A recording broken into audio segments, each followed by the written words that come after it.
Are you coming to the UK and you are worried about what sort of job you should do, which job will help you in getting better salary? Then this video is for you.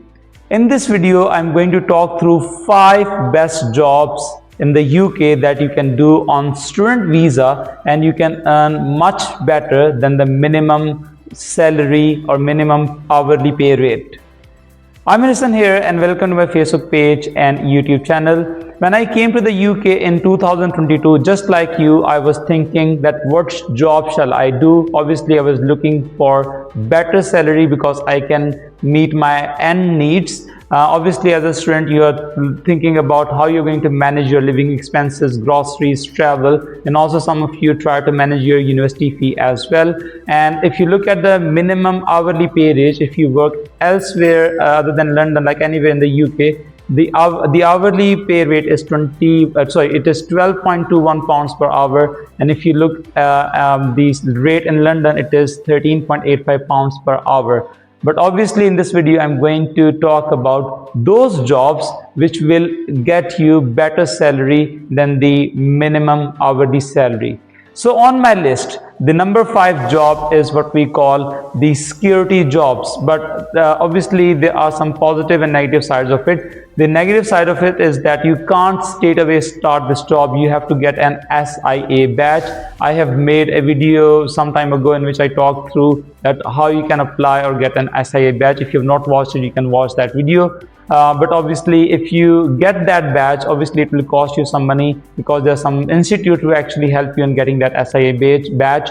You can't do this job straight away, but obviously once you start it, there are different sort of jobs that are available in the market. And also it is quite flexible. If you are doing PGCE, for example, you can do this job on weekends.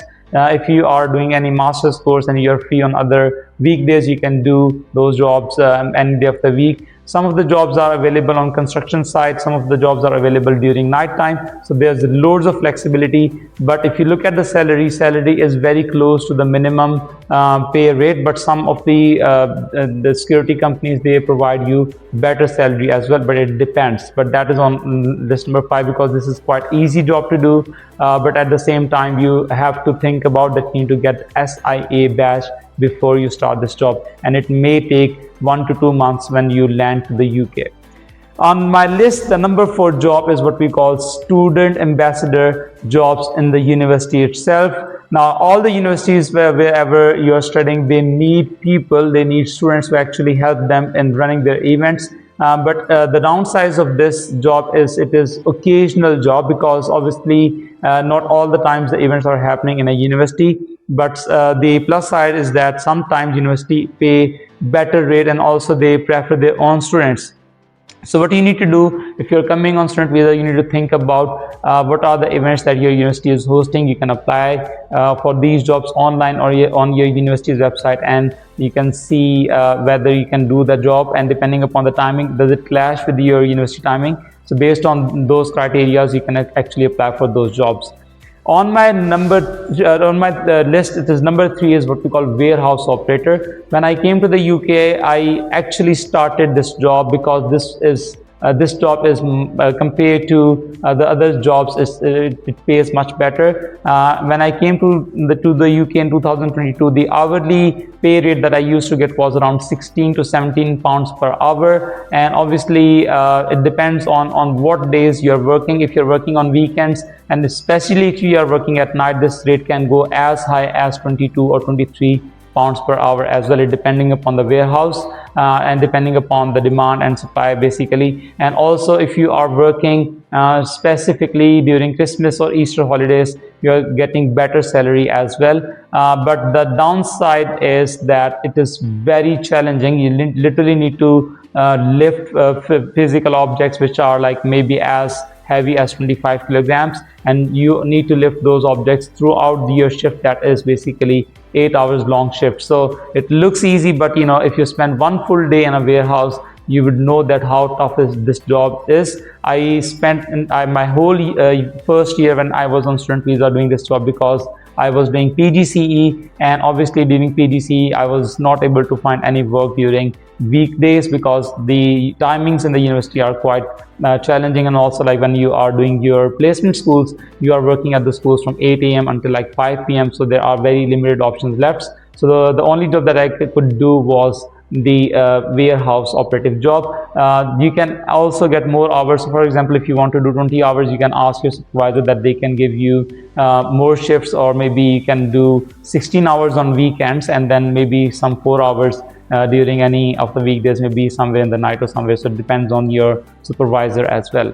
On my list, the number 2 job is basically working in a cafe or a restaurant. The salary is low, but the plus side of these jobs is like you can be, the people can give you very good tips. And I know many people who work in cafes and restaurants, and they say that obviously because they serve, and if they provide very good service, these customers basically pay tip to you, and also you can keep that tip, or depending upon the policy of the restaurant. But if the tip add to your salary, then it becomes a very, very good amount. So I think you need to consider that. But also it depends on the location and locality. For example, if you are working in a very posh area, then you can have more tips, and the tips are also very good in terms of money. But if you are working in an area, the demographics which is basically not very push, and people are people don't have enough money, obviously then you will not expect that many tips over there. But it depends where you work.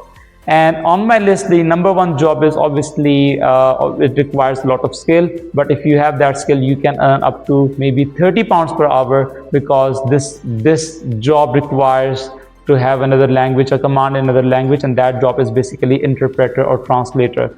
There are many companies, like for example in healthcare, for example NHS, they need interpreter all the time. If you know any other language like French or German or any other language that you can speak, they can actually hire you. And obviously again, this is not a full-time job, or not like a fixed job. It depends on case to case. It depends on it is kind of an occasional job depending upon their needs. But obviously if you look at the salary, that salary is very, very good. And because you can work up to 20 hours, so if you think that there are 2 or 3 hours free, you can work actually as an interpreter.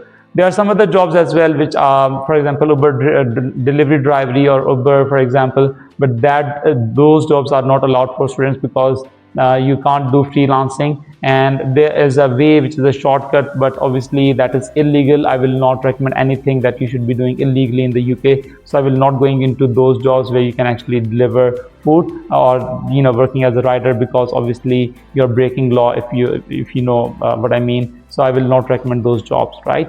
So if you have any questions, you can ask in the comment section. Please subscribe my channel, share the videos to your friends and family. If you have any questions, please write those in the comment section. And if you want to watch a video on any other specific topic, please do let me know. If I have some enough research and material on that topic, I'll be definitely making a video on those topics.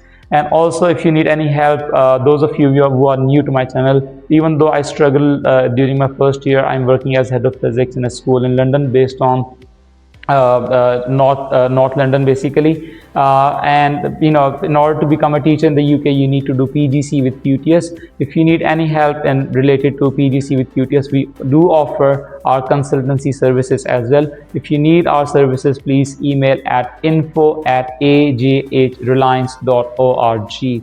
Thank you so much for watching my videos. Amir Hassan signing off.